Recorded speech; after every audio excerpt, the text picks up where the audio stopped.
નમસ્કાર ગુજરાત દેશ દુનિયાના અને ગુજરાતને લગતા તમામ મોટા સમાચાર જોવા માટે આપણી ચેનલ 4K ગુજરાતીને સબસ્ક્રાઇબ, વિડીયોને લાઇક કરવાનું ના ભૂલશો ને વિડીયોને અંત સુધી જોતા રહેજો, કેમ કે સમાચાર તમારા માટે થઈ શકે છે ખૂબ જ ઉપયોગી। ગુજરાતમાં ગરમીનો રેકોર્ડ એટલે કે ગુજરાત સહિત સમગ્ર દેશના ગરમીનો પારો સતત વધારો લોકોની મુશ્કેલી વધી રહી છે મિત્રો। એટલે કે સૌરાષ્ટ્ર વરસાદની બાદ ગઈકાલે તાપમાનનો પારો ઊંચે ચડી જતા ચારે બાજુ જાણે આકાશમાંથી અગ્નિવર્ષા થઈ રહી હોય તેવું અનુભૂતિ લોકોને થઈ જતી હતી।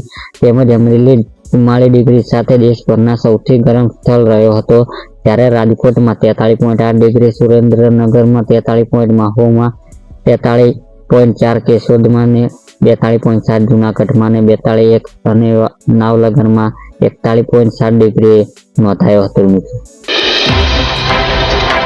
કરિયાણાના દુકાને દવા એટલે કે દેશમાં ઓટીસી અંગે ચર્ચા કરવામાં આવી રહી છે કે જેથી ખાંસી, શરદી અને તાવમાં દવાનો ગામડાઓની લોકો સુધી સરળતાથી પહોંચી શકે અને ઓવર ધ કાઉન્ટર દવાઓ એવી દવાઓ સમાવેશ થાય છે કે ડોક્ટર પ્રિસ્ક્રિપ્શન વિના વેચી શકાય છે અને અમેરિકા, બ્રિટન અને ઓસ્ટ્રેલિયા જેવા દેશોમાં તેમજ વર્ગીકરણ અને ઉપયોગ અંગે સ્પષ્ટ માર્ગદર્શિકા છે મિત્રો।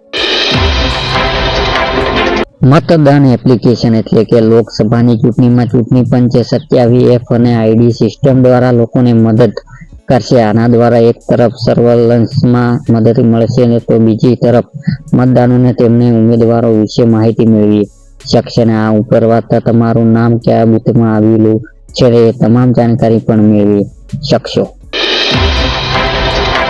ચૂંટણી દેવા માફી અંગે જાહેરાત એટલે કે ખેડૂત માટે સૌથી મોટા સમાચાર આવે છે કે ખેડૂતોને દેવા માફી લઈ મોટા સમાચાર સામે આવ્યા છે કે ગુજરાતમાં કુલ 43 લાખ ખેડૂતો એવા છે કે જેના માથે અત્યારે દેવું છે અને આ દેવું ખેડૂતોને એમ થઈ જતું નથી। આવી કુદરતી આફતો વારંવાર આવે છે અને અતિવૃષ્ટિ સર્જાઈ જાય છે અને ખેડૂતોને પાક નિષ્ફળ થઈ જતા અને વાવાઝોડામાં પણ આવી જાય છે, તેમજ ખેડૂતોને નકલી બિયારણનો પણ શિકાર થઈ જતા હોય છે, તેના કારણે મિત્રો પાક નિષ્ફળ થઈ જાય છે। આ તમામના આફતોના કારણે ખેડૂતોને પાક નુકસાન થાય છે, ખેડૂતોને પૂરું વળતર મળતું નથી ને સરકાર પૂરું વળતર આપતી નથી।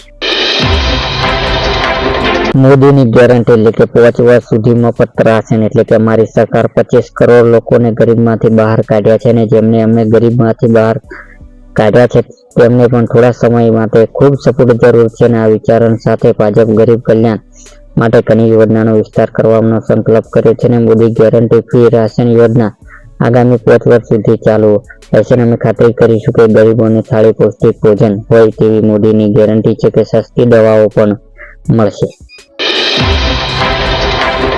ખેડૂત માટે ખુશ ખબર એટલે કે ખેડૂતના ભાગ્યત ખાતામાં વિવિધ સહાય યોજનાનો લાભ સરળતાથી મેળવી શકશે તે હેતુસર આ ખેડૂત પોર્ટલ 12 માર્ચ તારીખ 11 મી 2024 સુધી ખુલ્લા મૂકવામાં આવ્યું છે અને મિની ટ્રેક્ટર, પાવર ટીલર, પાક સંરક્ષણ સાધનો, કોલ્ડ સ્ટોર, ડ્રાયપિંગ એકમ, પેક હાઉસ, ડુંગળીના મેડમ, મિનિમલ પ્રોસેસિંગ એકમ, વજનનો કાંટા, પ્લાસ્ટિક કટર વગેરે માટે ખેડૂતોને અરજી કરી શકશે। મિત્રો, તે આ હતા આપણા સમાચાર। બીજા સમાચાર જોવા માટે આપણી ચેનલ 4K ગુજરાતીને સબસ્ક્રાઇબ અને વિડીયોને લાઇક કરવાનું ના ભૂલશો।